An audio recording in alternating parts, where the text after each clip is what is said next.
Assalamualaikum warahmatullahi wabarakatuh. Bagaimana kabarnya anak? Semoga kita senantiasa sehat dalam lindungan Allah Subhanahu wa taala. Alhamdulillah, kemarin Senin kita telah melaksanakan uji kompetensi dan alhamdulillah pada pagi hari ini kita akan melanjutkan mengenai sistem pencernaan manusia. Ada beberapa anak-anak yang belum mengerjakan, silahkan Ustadz masih tunggu dikerjakan semaksimal mungkin ya. Jangan sampai terlewatkan. Oke. Sebelumnya, Ustadz akan mulai pada pertanyaan, pernahkah kalian merasa lapar ketika belajar di kelas? Ketika istirahat, pasti kalian akan membeli makanan di kantin. Atau bahkan malah ada yang sebelum istirahat udah beli makan di kantin. Nah, ketika kamu makan, kemudian kenyang. Nah, menurut kalian, kenapa kok kita itu butuh makan? Kemudian bagaimana tubuh dapat merasa lapar dan kenyang? Terus apa sebenarnya yang dikandung dalam makanan sehingga setelah makan kita itu dapat kenyang dan kita dapat melakukan aktivitas. Ingin tahu jawabannya? Ayo kita pelajari bab sistem pencernaan manusia ini dengan penuh semangat. Langsung saja. Oke, yang pertama adalah kebutuhan energi. Berbicara mengenai sistem pencernaan yang mencerna makanan ya, itu makanan itu merupakan sumber energi bagi makhluk hidup. Tanpa makanan yang masuk ke dalam tubuh, manusia dapat mati karena tidak punya energi untuk bertahan hidup. Nah, jumlah energi yang dibutuhkan itu diukur menggunakan satuan kalori. Begitu pula energi yang di dalam atau terkandung dalam makanan, yaitu menggunakan satuan kalori. 1 kilokalori disimbolkan dengan kilokal ya, dalam kurung kilokal. KKAL sama dengan 10.000 kalori atau sama dengan 4.200 joule ya. Sedangkan untuk cara mengetahui jumlah kalori dalam makanan yaitu menggunakan kalorimeter. Nah, ini adalah alat kalorimeter. Jadi makanannya ditaruh di dalam sini. Kemudian di dalam tabung sini ada 2 tabung ya, di dalamnya makanan dan di luar makanan ini ada air. Kemudian ada pengaduknya dan makanan ini dialiri listrik pembakaran sampel makanan. Sehingga suhu yang dihasilkan dari pembakaran makanan ini yang ada di air ini kemudian diukur melalui termometer. Nah, itu yang kemudian dinamakan kalorimeter. Nah, berdasarkan hal tersebut, maka rata-rata yang diambil untuk menyatakan kalori itu setiap 1 gram kalori, setiap 1 gram karbohidrat itu ada 4,1 kilokalori atau KKAL. Sedangkan 1 gram protein itu sama juga 4,1 KKAL. Sedangkan 1 gram lemak, nah ini lemak.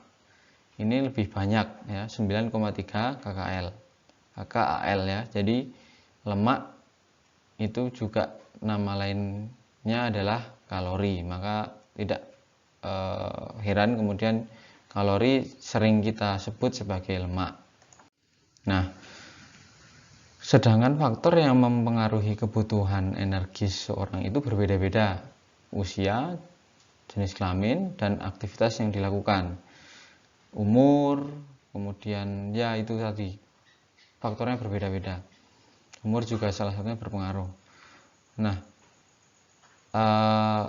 berikut adalah salah satu contoh aktivitas dan kalori yang dibutuhkan untuk melakukan aktivitas tersebut, yaitu per jam KKAL ya.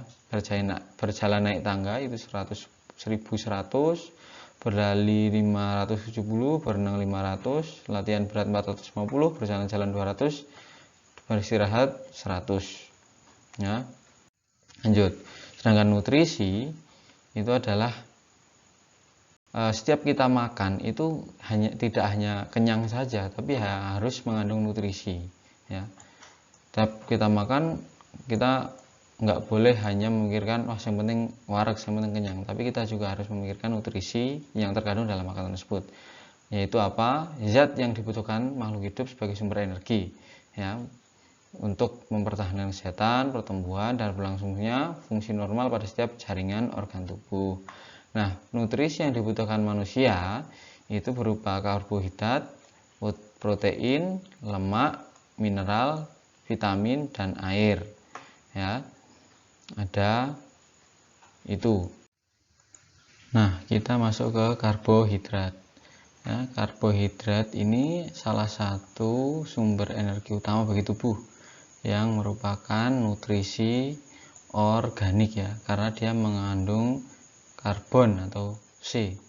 Ya, selain karbohidrat juga ada protein, lemak, ya, vitamin. Nah, karbohidrat, protein, lemak itu dibutuhkan oleh tubuh dalam jumlah yang besar, sedangkan vitamin dan mineral itu dalam jumlah sedikit. Vitamin yang mineral termasuk nutrisi yang anorganik karena dia tidak ada mineral dan air, maksudnya saat itu termasuk nutrisi yang anorganik karena dia tidak mengandung atom C. Ya, air juga dibutuhkan oleh tubuh banyak. Sedangkan karbohidrat itu ada 3, gula, pati, sama serat. Ya, gula adalah karbohidrat sederhana. Contoh dalam makanan ada buah, madu, dan susu, itu juga ada karbohidratnya. Sedangkan pati ditemukan dalam umbi-umbian seperti kentang dan makanan yang terbuat dari biji-bijian. Sedangkan serat itu terkandung pada makanan seperti roti gandum atau sereal, kacang-kacangan, sayuran dan buah-buahan. Nah, itu merupakan sumber serat yang baik. Nah, 1 gram karbohidrat tadi yaitu menghasilkan 4,1 kilokalori. Ya. Selanjutnya adalah lemak ya. Ini contohnya. Nah, lemak itu adalah hidrofobik ya, atau takut air. Lemak atau lipid diperlukan tubuh karena menyediakan energi sebesar 9,3 kilokalori ya. Jadi dia sebagai salah satu pemasok energi yang cukup besar. Sebaliknya, tapi jika tubuh itu kekurangan, maka tubuh akan kurus. Sedangkan jika surplus, tubuh akan gemuk ya. Ini.